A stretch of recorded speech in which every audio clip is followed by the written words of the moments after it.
7th standard Hindi subject poem बेटी युग।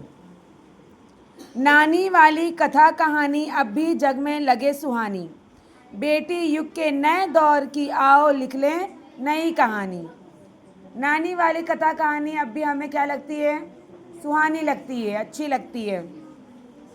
बेटी युग में बेटा बेटी सभी पढ़ेंगे सभी बढ़ेंगे।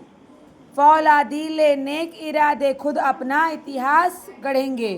क्या बेटी क्या बेटा, आज के दौर में सब समान है।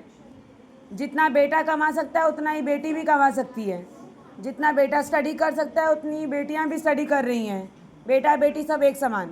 ओके, पार्शलिटी करने की कोई ज़रूरत नहीं है किसी को। बट बहुत सारे लोग आज भी हैं जो छोटी सोच रखते हैं और पार्शलिटी करते हैं।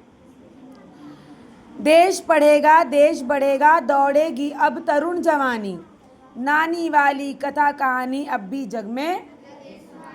बेटा शिक्षित आधी शिक्षा, दोनों शिक्षित पूरी शिक्षा।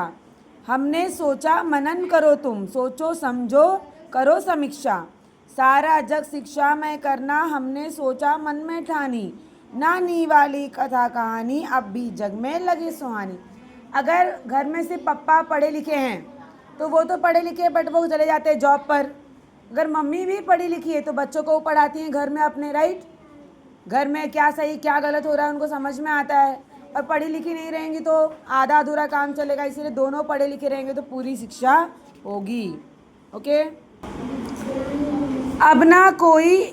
अब कोई ना अनपढ़ होगा, सबके हाथों पुस्तक होगी। ज्ञान गंगा की पावन धारा सबके आंगन तक पहुँचेगी। पुस्तक और कलम की शक्ति जग जाहिर जानी पहचानी।